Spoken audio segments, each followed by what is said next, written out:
we're going to take a journey through 1,000 years of collapse, conflict, and just incredible creativity to understand how modern Europe was truly forged in fire.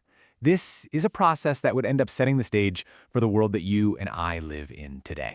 And that right there, that's our core theme. The Europe we know today wasn't carefully planned and built.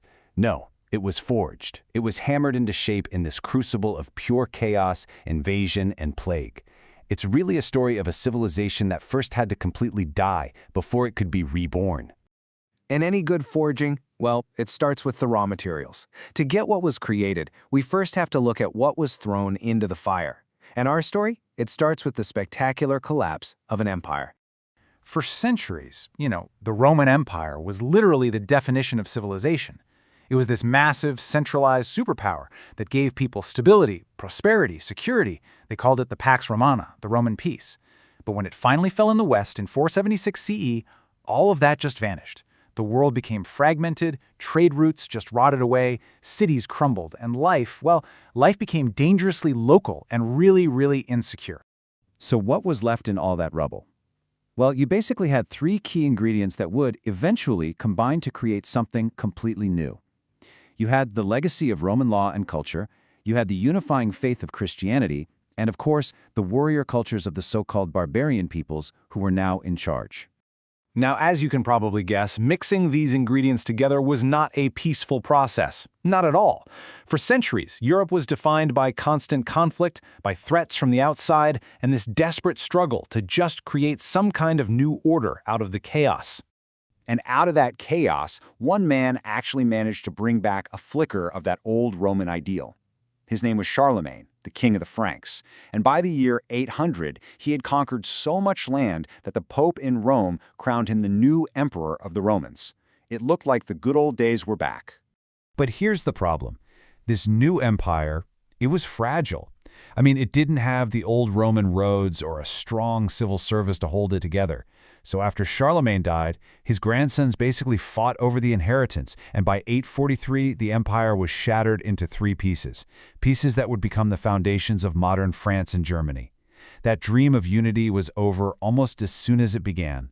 And just when you thought it couldn't get worse, it got much, much worse. With no central authority, Europe basically became a giant target. From the north, you had the Vikings, raiding every coast and river they could find. From the east, the Magyars came thundering in on horseback. And from the south, Muslim raiders attacked the shores. Europe was under siege from literally every direction. So in a world where there's no king or emperor strong enough to protect you, who do you turn to for help? Well, you turn to the local guy with the biggest sword and a wooden fort. And this chaos gave rise to a whole new system: feudalism. Power wasn't held by some distant central state anymore. It was all in the hands of a web of local lords and warrior nobles. So how did it actually work? It was all built on personal loyalty. A powerful lord would grant a chunk of land, called a fief, to a lesser warrior who was his vassal. And in return, that vassal swore a personal oath of loyalty and promised to show up with his armor and sword whenever the lord needed him.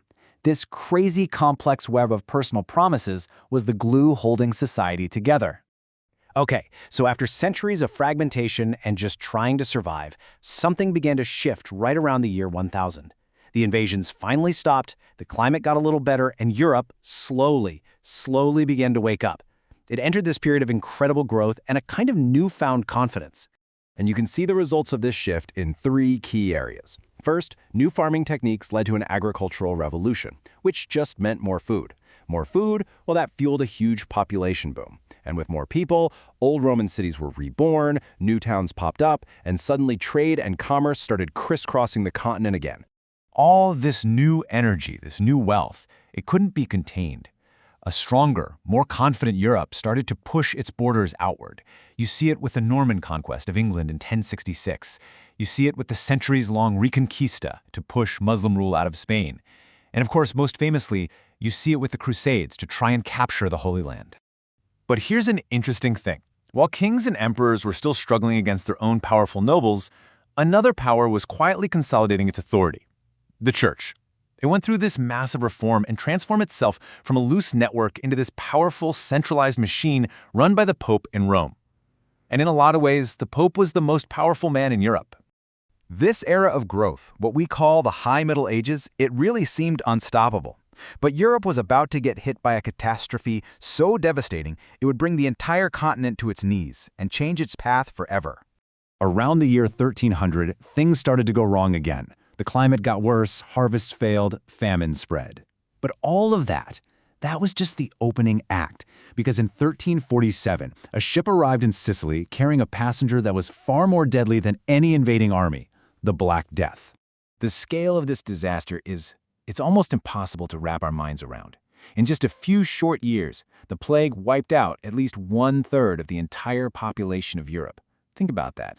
1 out of every 3 people gone. Whole villages just vanished from the map.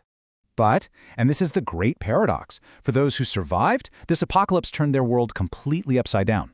See, before the plague, there were too many workers, which meant peasants had no power. But after, with a massive labor shortage, they suddenly had immense bargaining power. They could demand higher wages, new freedoms. It shattered the old feudal system and, weirdly enough, it sparked a wave of innovation. So out of the absolute darkness and horror of the plague, a new world started to emerge. The final stage of this forging process was now underway, creating the very foundations of the world we live in today. The late Middle Ages saw this incredible explosion of creativity. This is the era that gave us the printing press, which spread ideas faster than ever before. It gave us the Renaissance, this rebirth of art and learning. But of all the new technologies to come out of this period, one would prove to be the biggest game changer of all: gunpowder. So why was gunpowder so important? Because cannons could smash the stone castles of rebellious nobles. For the very first time, kings could actually monopolize violence. This allowed them to centralize their power and create something totally new: the sovereign state, with one central government in firm control of its territory. The result was a profound redrawing of the map. Unified nations, states like England, France, and Spain, they started to take shape. And by the end of the 15th century, that old medieval world of fragmented power was giving way to a new, much more modern-looking Europe. So by the time we get to the year 1500, this 1,000-year trial is basically over. Europe had endured collapse, invasion, plague, you name it. But it came out the other side stronger, more technologically advanced, more centralized, and with this new, outward-looking confidence, ready to project its power across the oceans. And this brings us to our final, huge question. The forging process was complete. Europe had created powerful states, it had advanced military technology, and this restless, unstoppable drive for expansion. The question now was, what was it going to do with all that power? The answer to that question would shape the history of the entire globe for the next 500 years.